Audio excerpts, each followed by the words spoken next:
I'm Adrian, the Cruise and Travel Guy, and Virgin Voyages has finally announced some changes to its upcoming Resilient Lady repositioning cruise. So let's dive in and see what's changed.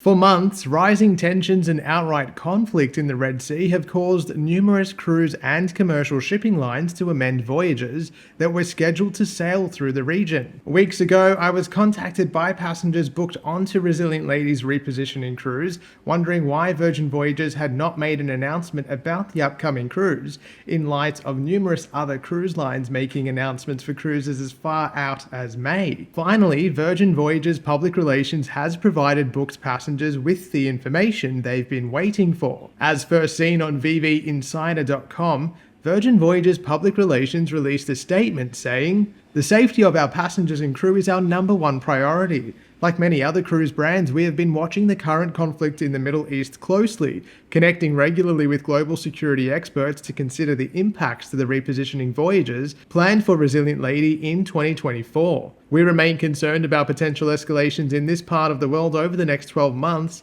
and the risk that this presents for safe passage through the region. As a result, we have been left with no choice but to make changes to Resilient Lady's repositioning voyage taking place on March 27th. Replacing the 3 previous repositioning legs, which themselves were Sydney to Singapore, Singapore to Dubai, and Dubai to Athens. The new itineraries are as follows: Sydney to Cape Town to Barcelona, and Barcelona to Athens. Resilient Lady will avoid the Red Sea and Suez Canal transit and instead travel south from Sydney via Fremantle to the islands of Mauritius, before visiting South Africa and making her way up the African west coast via Namibia to Morocco, Spain, Malta, and finally Greece. Resilient Lady will then commence sailing in the Mediterranean from Athens on May 9th. Affected passengers have the option of rebooking onto the new voyage from February 10th, with the cost of their original fare and any previous promotions protected.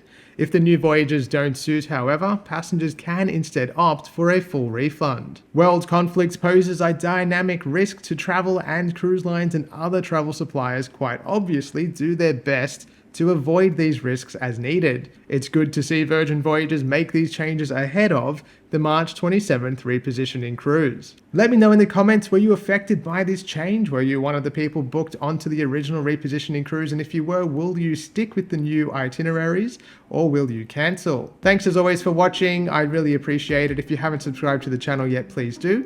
If you're looking to book a cruise, you can head to my website at thecruiseandtravelguide.com.au and give me a follow on Facebook and Instagram at The Cruise and Travel Guide.